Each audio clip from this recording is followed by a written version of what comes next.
Aaron Menenberg, you're back, sir. How are you? I'm well. How are you? I'm doing well. So Yeah. look, last time you came in, and you're with Renewable Northwest, Renewable, or Renewables Northwest. Renewable Northwest. I knew it. And you guys are an advocacy group for clean energy, not renewable energy in lieu of, just renewable energy. Like, let's just don't get rid of the gas generation. Don't get rid of coal. Like, let's just add on as much energy as possible. And to that end, last time you were in, we were talking about a vote that was up and coming and a decision that was going to be made by the Ada County commissioners about, look, we have a lot of ag land in Ada County, less than we used to, but we have a lot of ag land in Ada County. And there's a question of, should farmers and ag owners be allowed to install solar panels at a large level, not like put them on your house, but like put a lot of solar panels. Scale. Yeah, utility scale. Yeah. Should they be allowed to do that? And that was a question that came before the county commissioners saying, hey, look, is this something that you would like to allow in Ada County? They made a decision.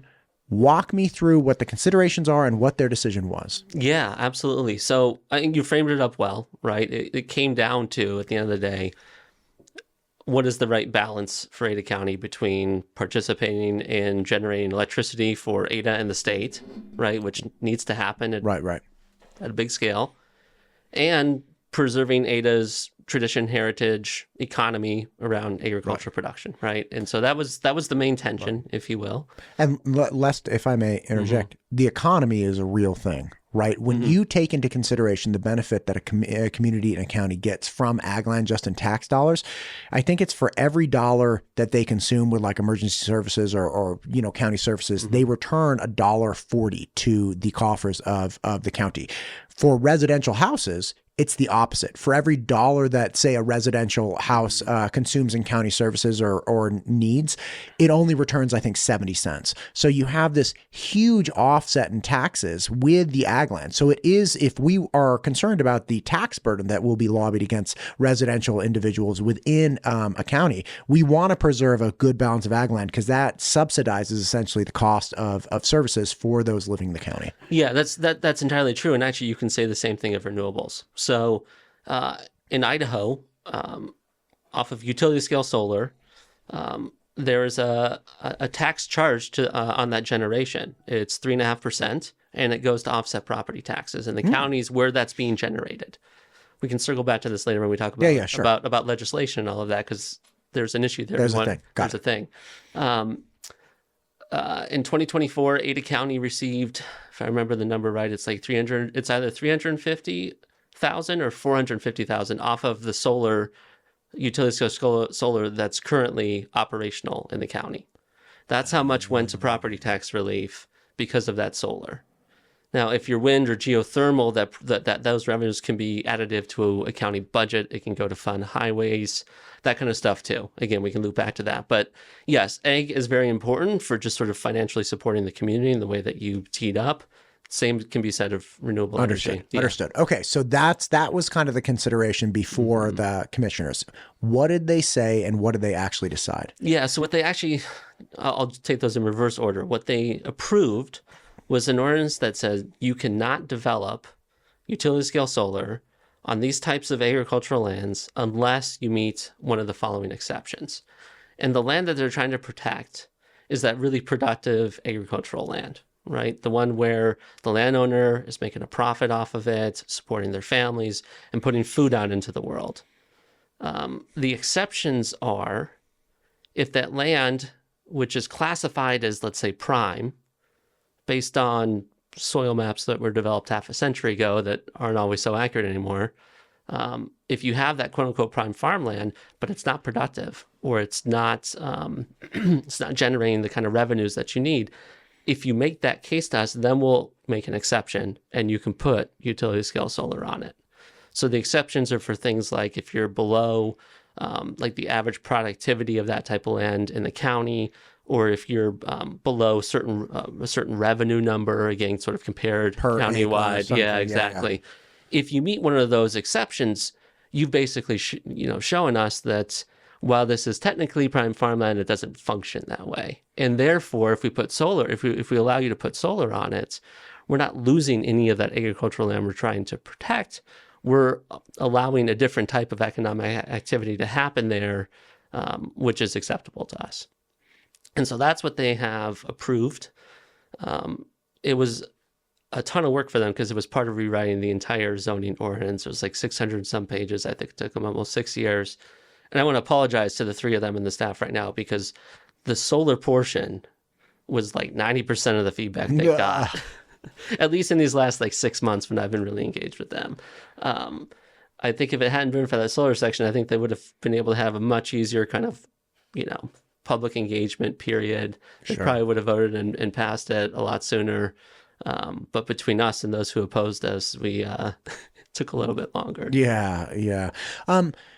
And there are a couple things that I come to mind when you start talking about this. Obviously, there are different ways of developing, utilizing property, right? It used to be that the value was your capacity to grow, right? Grow crops, work the land, whatever it might be. Then there was a big shift towards development. And one of the big problems with development naturally is that once you build a house, once you grow a house, you're never knocking the house down and taking it back to like strawberries or something. Like right. It's there and it's permanent. And that's beneficial, obviously, to the landowner in a financial way, right? Because they sell it for like 2x or 3x what it would be valued at if it were just ag land. Fine. But that obviously creates a permanent problem. I've since you brought this up, I've been noodling through what this mechanism of, say, installing solar panels and taking ag land out of production, what benefit we could get from that. And ultimately, I feel like there could be a case made for, hey, having this solar would allow me to generate revenue, but I also still have my water rights because I don't lose the capacity to draw water, whatever the water rights might have been. Then you can sell water rights to somebody else, do whatever you want. And your ag land is not permanently out of production. Say you run a 20 or a 30-year energy cycle, and then you decide, hey, I want to go back to farming. Or let's say we get small modular reactors everywhere, and electricity's so cheap. They're like, okay, great. Let's remove these solar panels. Let's take this back to actual functional ag land. Let's continue with our water rights. Let's do whatever. You have the capacity to roll that back. Let's presume you got the ROI that you were hoping for in the 20 or 30-year time frame, but that land is not forever gone because putting solar panels on is totally different than, sewage and streets and grain gutters. Paving over it. Paving over everything. So this is one of those intermediate steps where it's kind of like, hey, look, I know ag land and the labor that goes in can produce X amount of dollars, and development would produce like 2X, but maybe there's an intermediate step that's not permanent that produces like 1.5X or something of that nature. Agreed. Great. So I didn't, and you and I haven't spoken. So like, right. I'm not thinking about this incorrectly. No, I think that's exactly right. I mean, that is one of the pitches we make. I mean, I think a lot for those who are kind of already aligned against us for whatever reason, I will say it hasn't been a particularly persuasive argument for us to make. Now that's unfortunate because I genuinely believe it's 100% true, right? So if you are a landowner and you have agricultural land, supposedly it's prime, and I'm speaking here very specifically to Ada, right, in the way they've structured this, but it's not productive, it's not profitable. You have limited options, right? And the one that a lot of people turn to is like, well, let me sell it to a developer. And they're not referring to a solar developer. They're referring to a housing developer. Yeah. Or, commercial real estate developer, whatever. And you're right. When that happens, that land is now gone. That's not coming back for ag. But if it gets leased out to the solar energy industry, part of that lease and part of a requirement of this new Ada ordinance is that it come with both a decommissioning plan and a decommissioning bond to make sure that when that time comes, there is a plan for how it's going to be restored back to its original state, the point at which it was at before steel went in the ground for solar panels. No concrete for solar, just steel. That there's a plan that's going to get back to that state, and that there's money there to do it, so it doesn't fall on the county or the property owner. So that is established before a permit is approved by the county, and that is established contractually with the landowner before the company shows up to put that steel in the ground. That I didn't know that, right? But that seems like a fantastic option For, say I have a grandfather and I'm like a little kid and I want to take over, he wants me to have the opportunity to take over the ag production later on, but he doesn't know if I'm going to want to do it. And he's getting older and he doesn't really want to do it himself anymore. He could engage in a 20-year lease, and I could know when I'm 5. Then when I'm 25, it's like, okay, I get the decision of whether to engage in this practice in farming, in this way of life, or not. But it's not a permanent thing. And by the way, no problem with him making money. How much? Okay, let me ask you this. If you can make like $10 per acre, and I know you can make more, but if you can make $10 per acre in ag, how much do you make in solar? Right, with no labor now, right? Yeah, so it's going to vary per person, per altitude, like per exposure, the whole thing. But like per arrangement, I mean, it is. I will say this is highly proprietary information, right? So Renewable Northwest, we're membership based. Part of our members are developers. I want to know that number too. They won't tell me. You know why? Because it turns into a bidding war. Right. And so if I say 5, somebody else is like, I'll give you 6. Right. And I gotcha. Right. And then it gets to a point where it's not financially feasible for any developer anymore because the price has been bid up and now it's not. Right. It doesn't pencil. But but the farmers are not strong-armed into doing this. Like if you own ag land, it either makes sense for you or not. And we're going to have to go off the assumption that they're going to act in their best interest when it comes to this. So if it wasn't a compelling argument, they're like, dude, I could make. Well, somebody was telling me that that Idaho farmers at this point are growing between 35 and 40,000 pounds of potato per acre. Okay, a lot of pounds of potato per acre, right? And this came. Okay. Point is, you have 35 to 40,000, and the hundredweight of a potato is like $6 or something. I don't know exactly what it is, but the point is, you're making a dump truck of money per acre, right? If you take on the risk, you take on the labor, you take on all these things, you work the markets, the whole bit. Totally fine.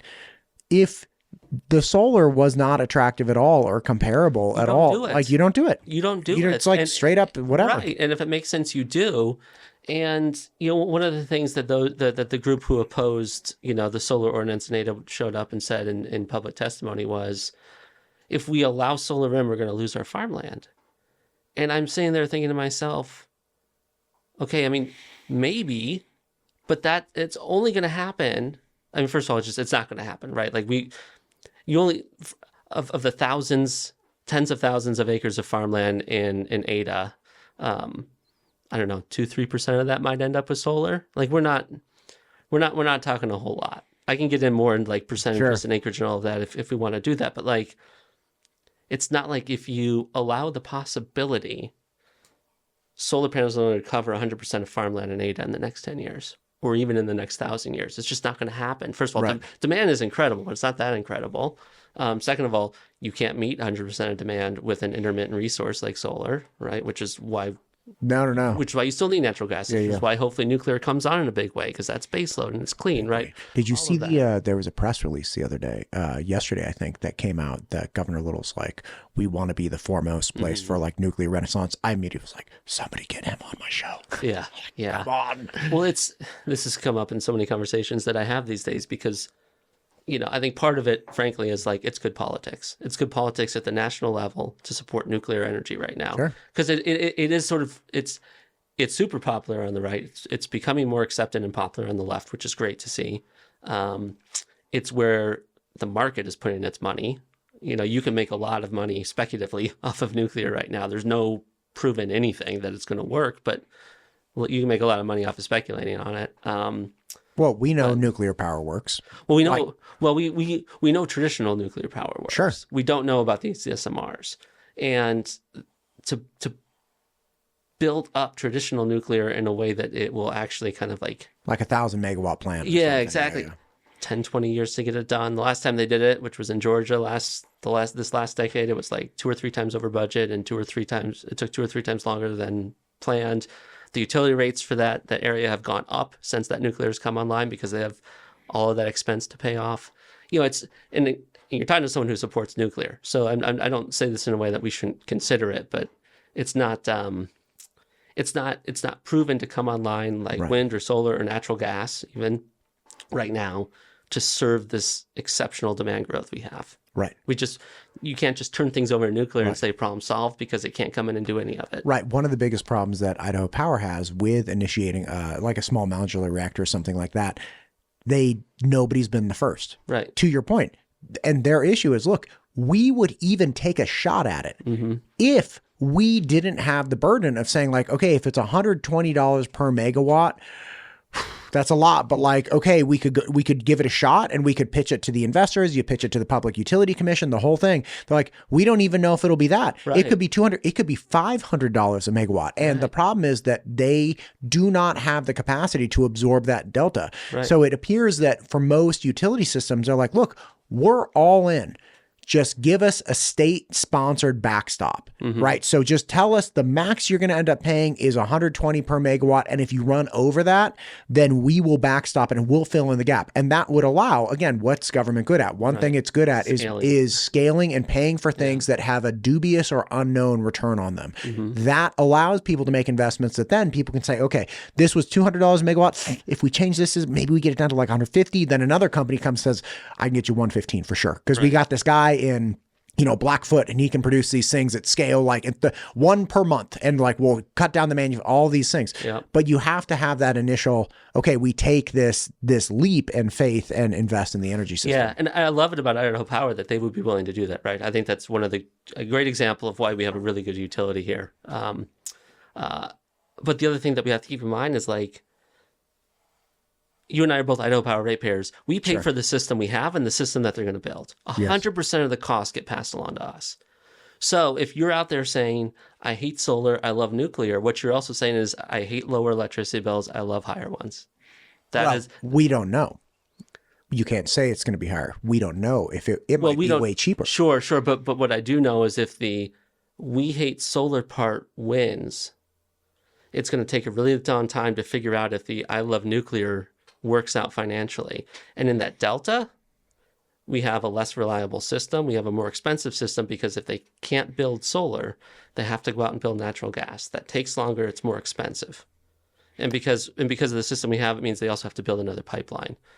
And as hard as it is to get a community and a county to a yes on solar or wind, I don't see it being any easier. In fact, I see it being a lot harder to say, hey, can we put a pipeline through your backyard that's filled with combustible stuff that is proven to harm your health? Can we do that? Is that cool?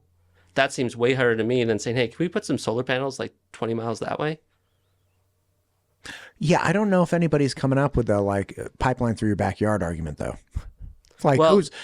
It's a necessity, right? So sure, but that's like saying put a pipeline 50 miles away versus like cover your entire backyard with solar panels. Right, like you're just saying proximity. Well, I'm saying proximity. I mean, there's a massive natural gas pipeline that goes right underneath the bench.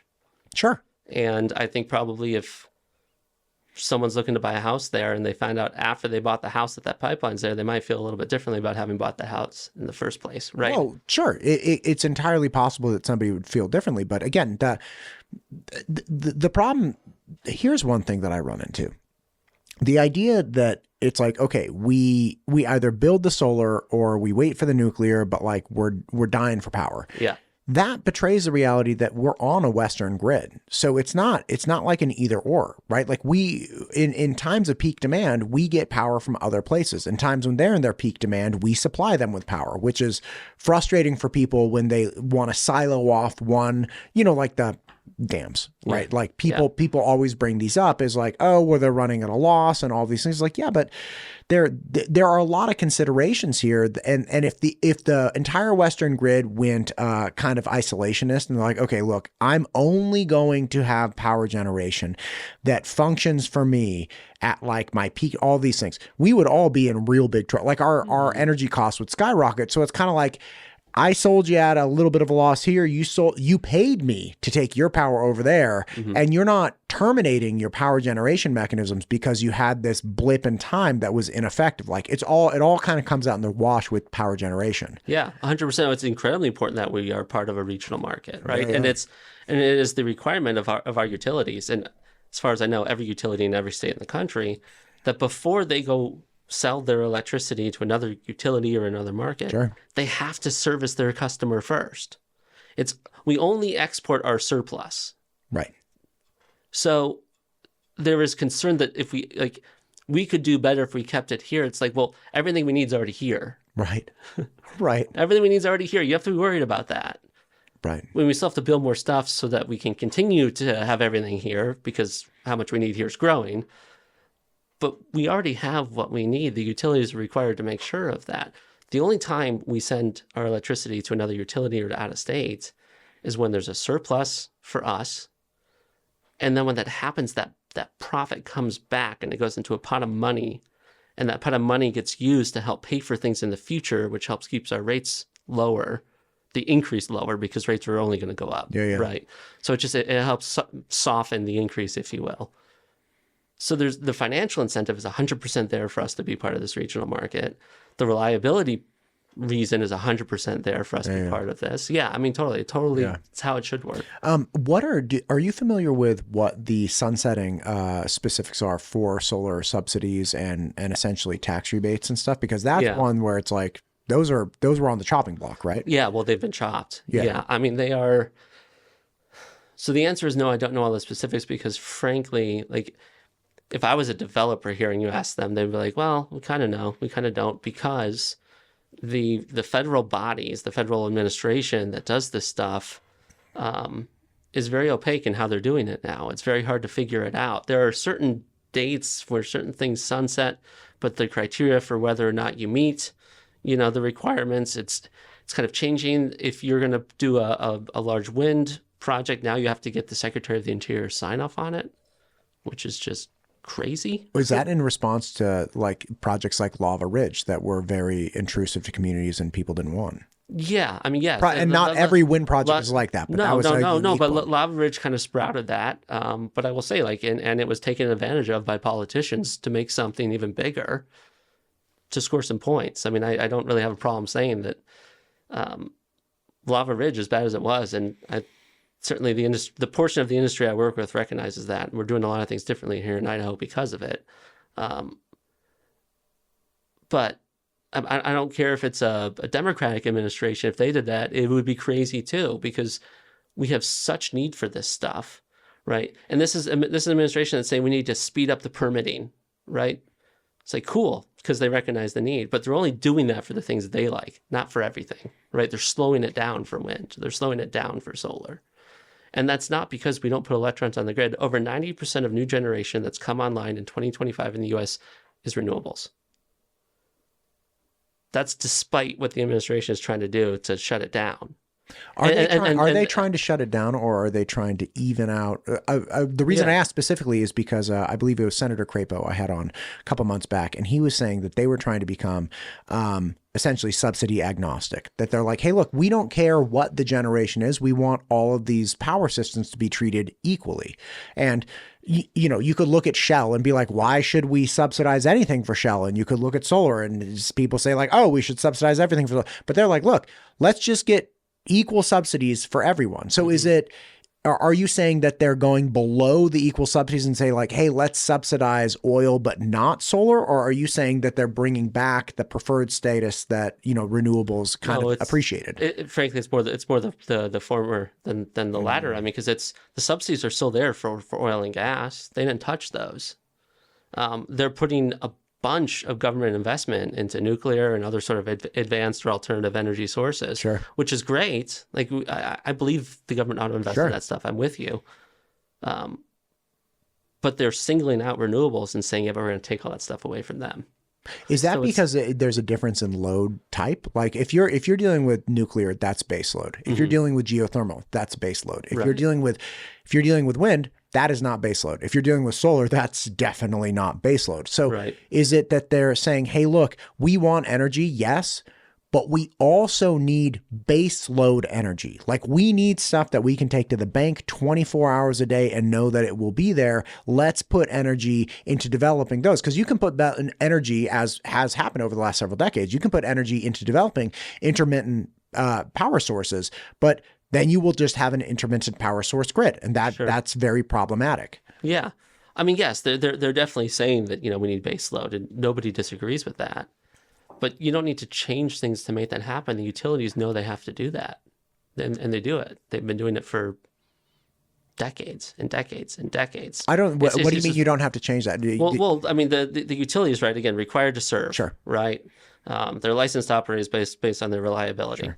And their affordability. But Sure. for right now, just the reliability part. So they have natural gas, right? They have, in our part of the country, they have hydro, right? They installed a lot of nuclear in the last couple of decades down in Georgia, right? Like the utilities are doing the baseload stuff because they have to. You don't have to, the government doesn't have to change policy to ensure that that's happening. That is a baseload foundational. It's the most important thing a utility has is that. And solar and wind are not, no one from that industry is saying we can replace it.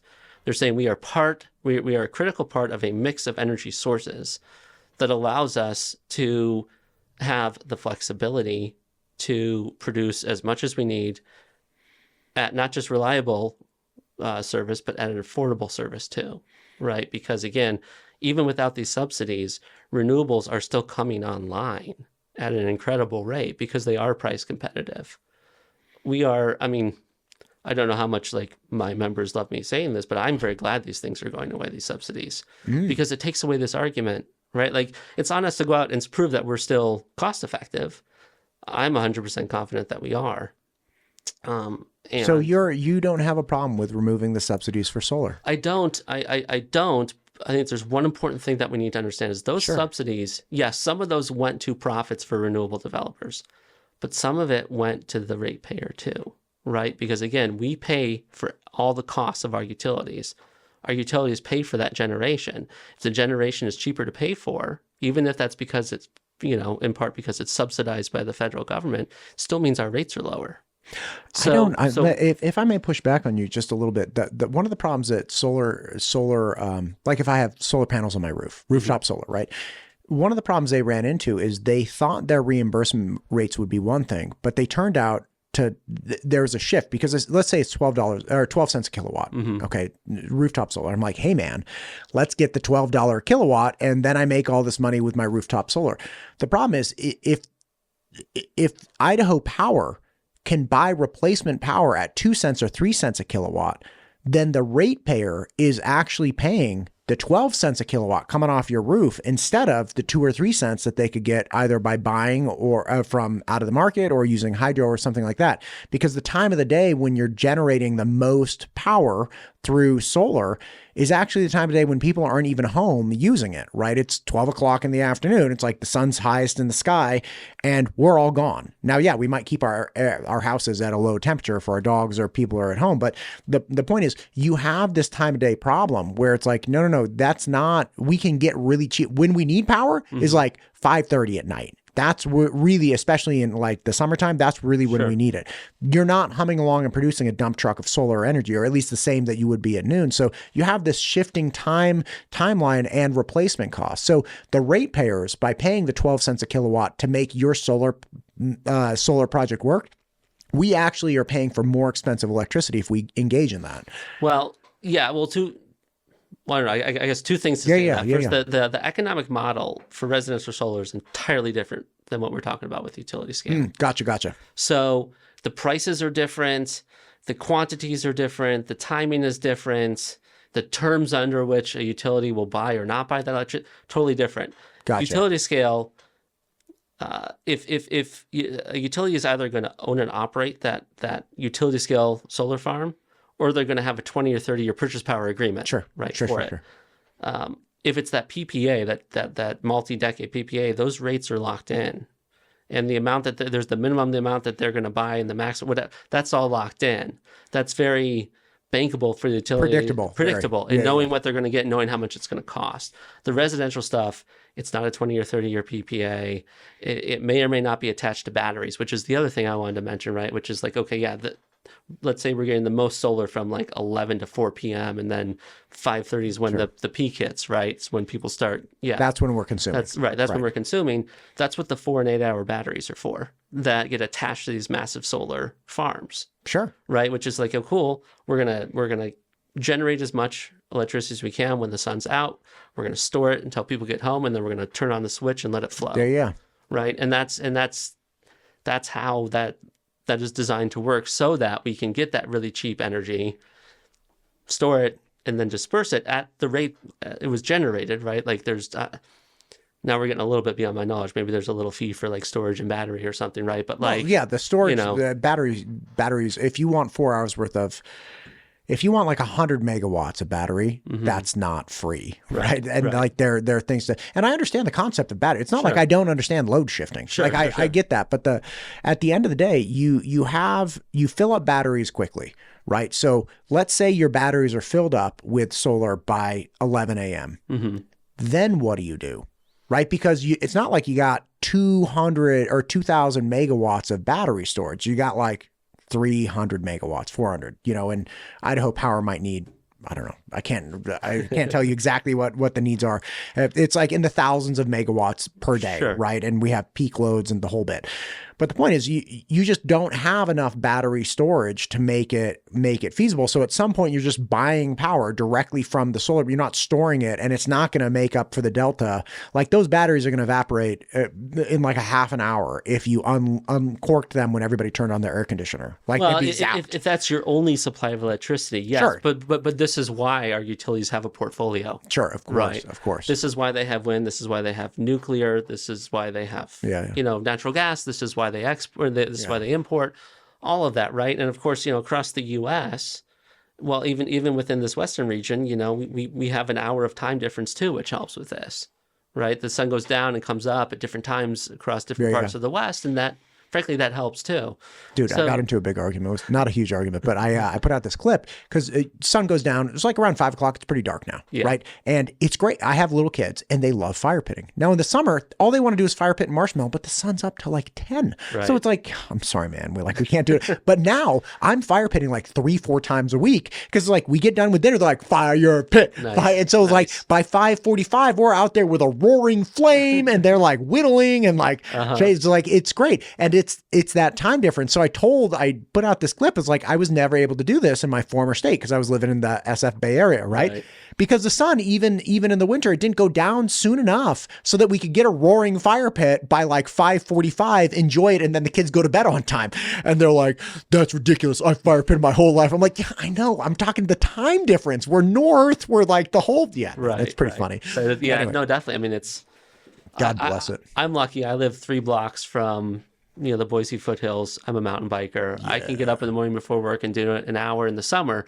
Can't do that right now. It's too dark, right? So it's dark. In the summer you can get up at 4:30 and like go outside. You'll be fine by 5:30. Like you're gonna be good to go. Yeah. Anyway, we're far foot. The point is there's benefit to allowing the flexibility to have individual landowners engage in contracts of some nature that are obviously beneficial to them, and also supply additional power that is something that you could like, okay, at the end of the 20 or 30 year poll, maybe they go back to ag land, but it's not a permanent problem. It is an intermediate solution to make slightly more revenue. Theoretically, you liberate your water rights, and obviously we need the power in the near term. Right. Yeah. Yeah. I mean, 100%. There you go. There we go. Solved. Thank you, Matt Todd.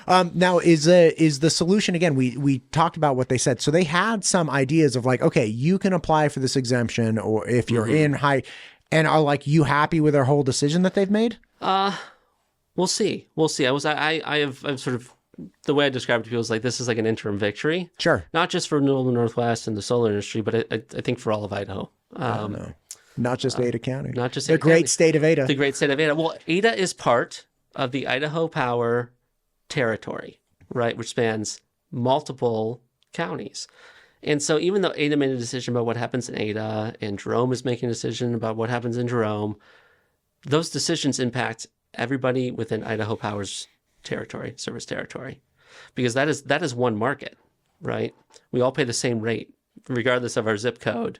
Right. Within that territory. Bro, somebody in Caldwell was blaming the former mayor for the high rates of power. And I was like, you don't know anything. He's like, oh my God. It was so it was something on Facebook. I get so excited. I'm like, that's the thing, you just can't go on Facebook. Oh, you can't. It's so dark. So keep going. No, but if you're an Idaho Power ratepayer, you're part of a single territory. Within that, we have different jurisdictions. We have counties, we have cities, right? They're all making decisions about what affects them, I think, without realizing that when it comes to energy decisions, they're affecting everybody else and vice versa, right? And I think there's this kind of mind shift our elected officials kind of need to go through to realize that, right? So like, I'm spending some time in Jerome these days, some time in Bannock County these days, Twin and other places. Have and you seen any of the methane digesters yet on dairies? I haven't, no. I haven't either. I'm trying to get Shell to take me out and show me one. They're awesome. Anyway, keep going. You're spending some time out there. Yeah, I'm spending some time out there because these are all places where they're trying to figure out their energy policy because it's good places to produce energy, Yeah. right? And it's a big area for transmission too. And so one of the things I'm trying to help them all understand is, when I say they, I'm referring specifically to county commissioners.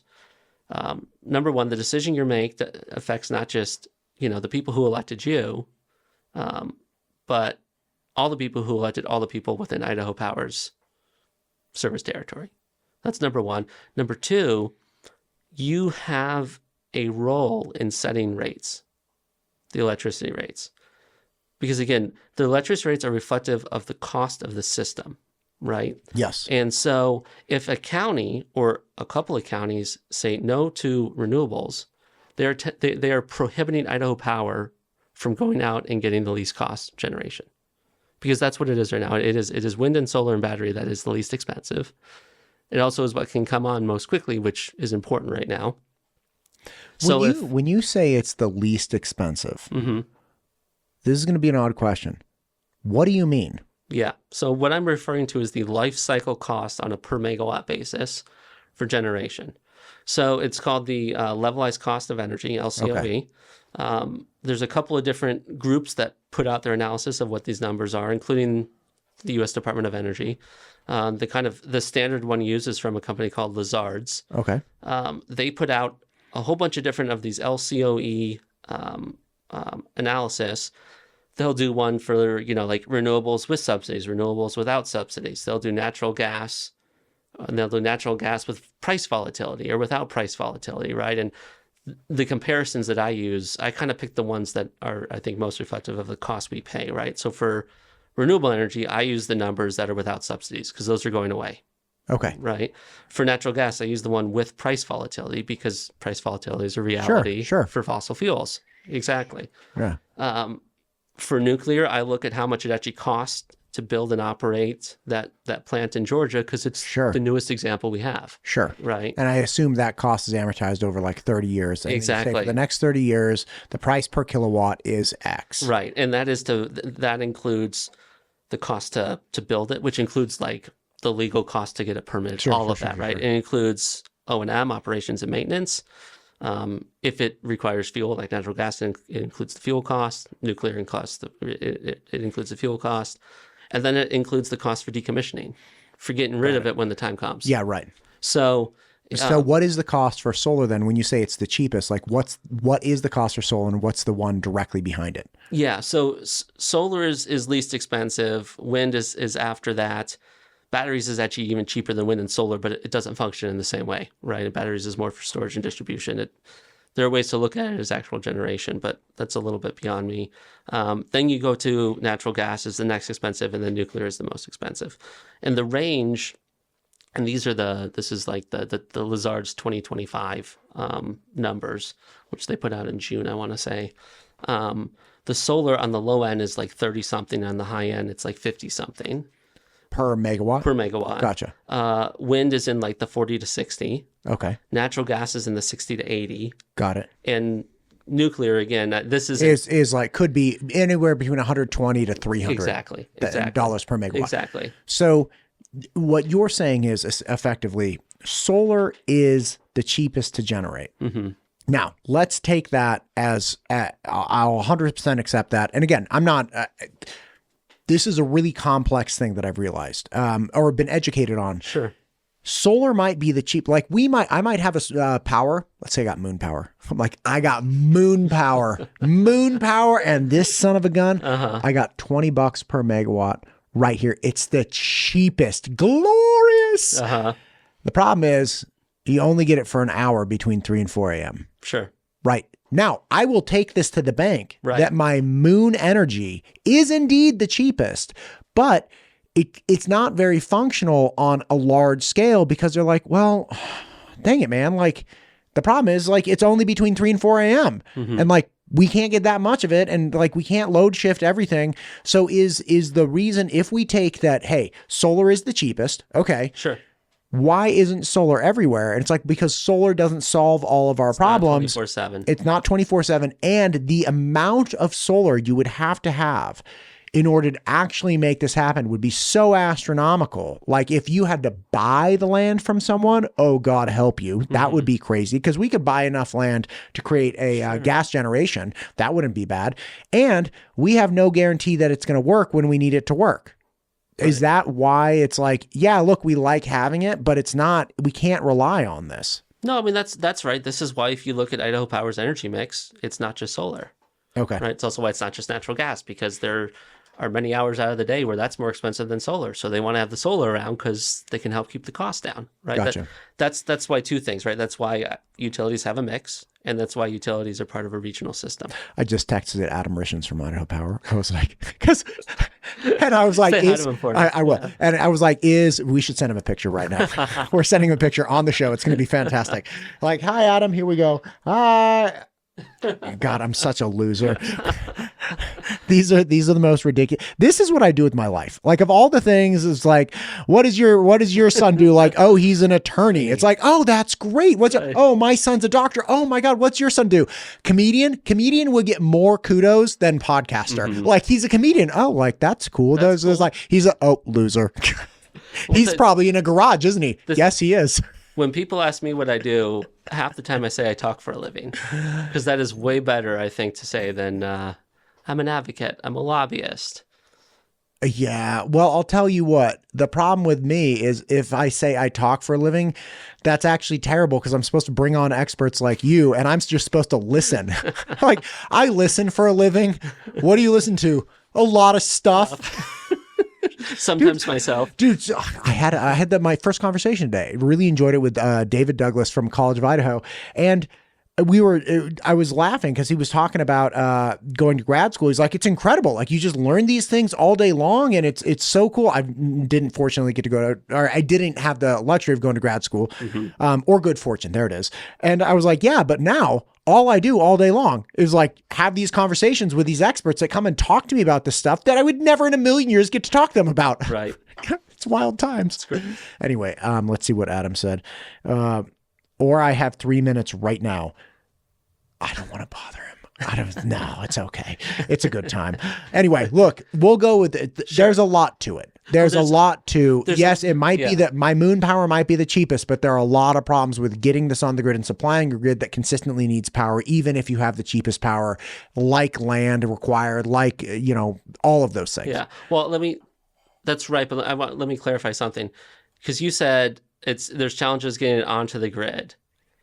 That challenge applies to every type of energy. Sure, right? Naturally. Yeah. But I guess the two messages: we need everything, therefore don't ban anything. I think that's kind of the bottom line for my job is we need everything, don't ban anything. As long as that is the structure in which my industry operates, I am very confident that as we will continue to show that we are the least cost option, and we'll also be incredibly reliable, because we'll build a lot of stuff and that stuff will supply the grid. And where we can't supply it, the utilities will find it with other things. Sure. And that's how it always has been. That's how it's always going to be. That's how it should be. Gotcha. Aaron, look, oh my God, he's calling. I'm going to pick it up. I'm going to pick it up. Hey, Adam, how are you? Good, man. Good. Listen, we're in the middle of recording an episode. We were talking about the Ada County solar decision recently on ag land. Here's the thing, and I will not say anything. We will not ask questions. Is solar the cheapest power generation, like per kilowatt, to build and onboard right now? It depends if you're talking about capacity or energy. From a pure, whenever it's there standpoint, right now, solar is about $35 to $40 subsidized. Okay. I don't know what it is unsubsidized because we haven't gotten those bids in yet. Okay. When you compare, but it's a tough question because per kilowatt hour, that's probably as cheap as you're going to see for any product in the market. if you compare it to like gas. Sure. It's going to be a little bit more expensive, but that doesn't hit capacity, which is it there when you need it? So I always get a little, it's a tough question, because if you want capacity, you got to tie batteries to it. And if you want capacity in the wintertime, you got to tie a lot of batteries to it. So that's why it's a hard question. And that's why it's a little misleading, is because per kilowatt, you might be right. But if you want to have it a dispatchable resource, you got to add enough that it's not the cheapest. Does that make sense? It makes perfect sense. Like, we want more and more solar, but it's a misleading kind of question. Because there's a lot that goes into it. Gotcha. Yes. Gotcha. Okay. Thank you, sir. I appreciate you. I'll call you later.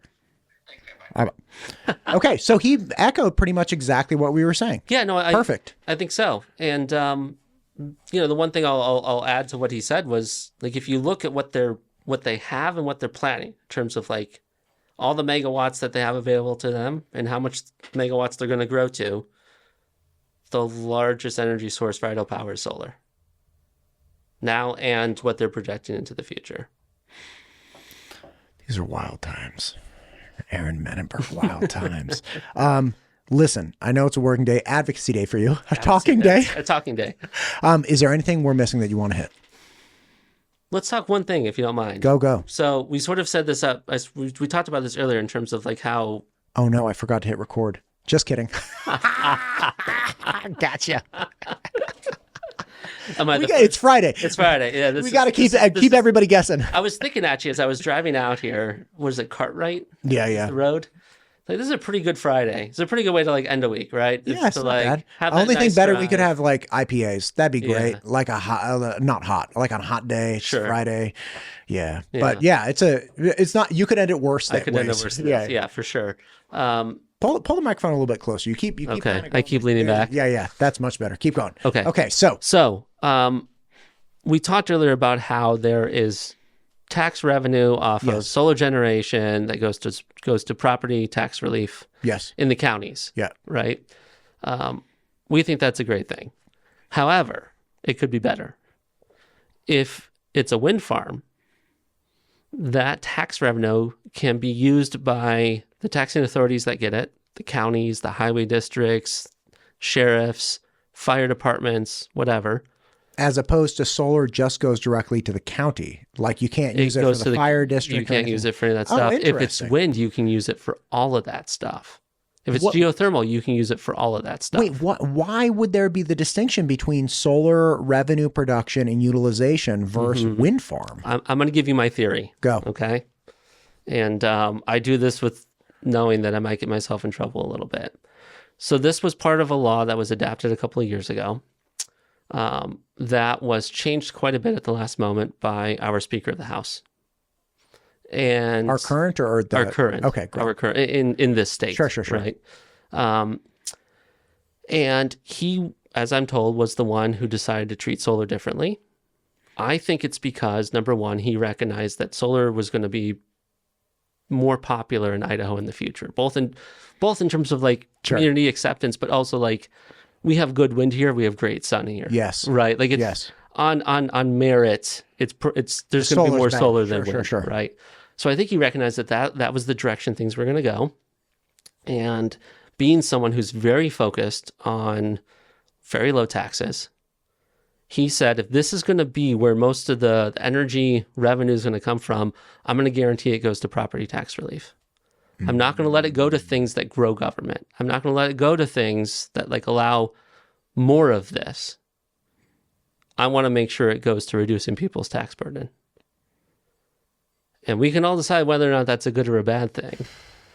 I'll have to call Speaker Moyle and ask him about this. Or maybe I'll have him back on the show to discuss, because the snafu that, by the way, his district is in over tax capacity for the fire Star Middleton Fire Protection District.